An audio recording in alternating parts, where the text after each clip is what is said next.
बड़े बुजुर्ग कह गए हैं, दुनिया में किसी भी इंसान से पंगा ले लेना, लेकिन कभी भी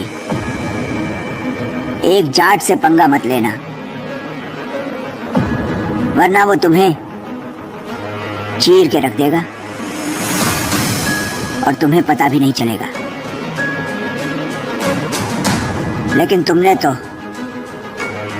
सिर्फ जाट से पंगा ही नहीं लिया, एक जाट की फैमिली को बीच में ले आए हो।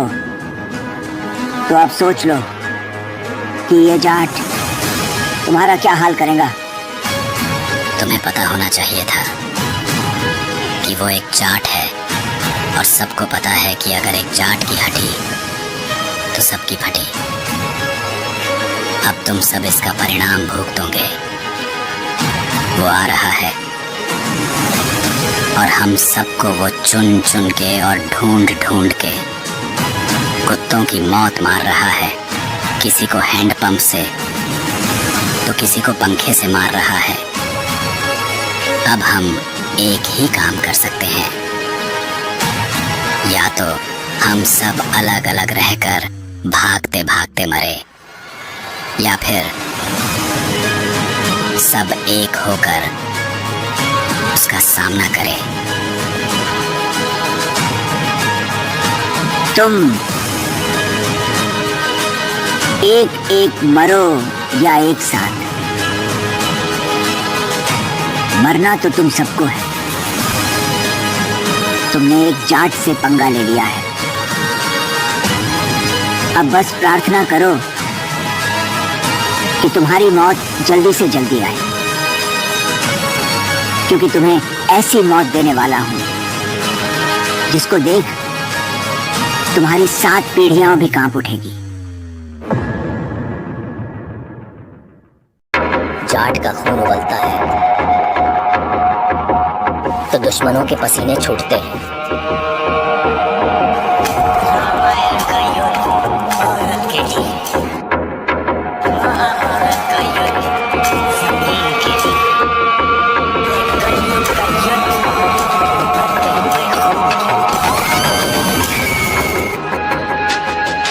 तिरछी में जो ट्रक बस्ट हुआ उसका कारण मिलिट्री या पुलिस नहीं थी, जेल से पैरोल पे बाहर आया एक कैदी था।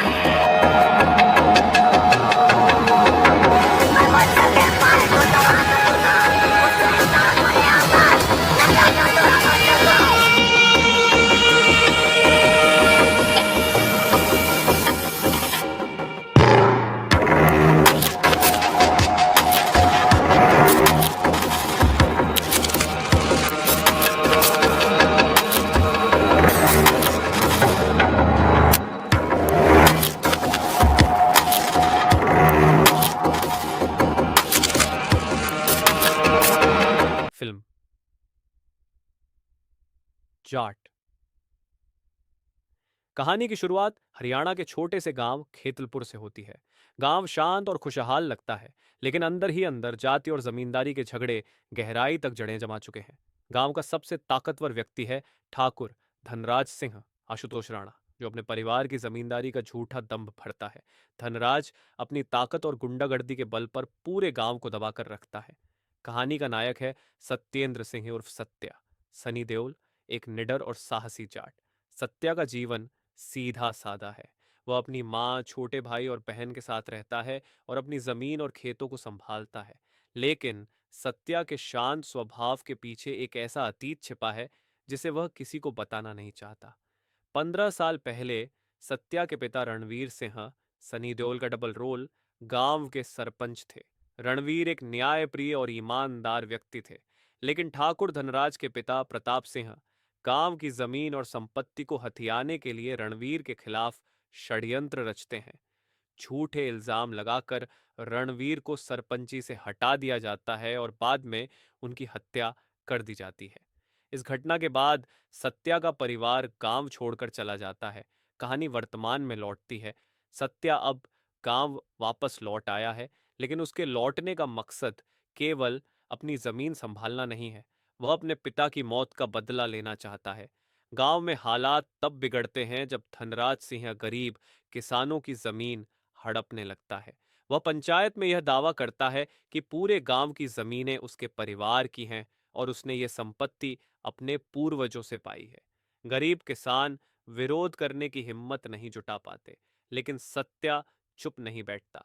वह पंचायत में खड़ा होकर कहता है, जाट झुक सकता है, मिट सकता है, लेकिन अपने हक से पीछे नहीं हट सकता।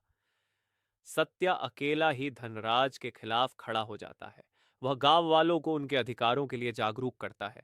धनराज को यह देखकर गुस्सा आता है और वह सत्या को सबक सिखाने की धमकी देता है। एक रात धनराज के गुंडे सत्या के खेतों में आग लगा देते हैं। यह घटना सत्या को और ज्यादा गुस्से और बदले की आग में झोंक देती है।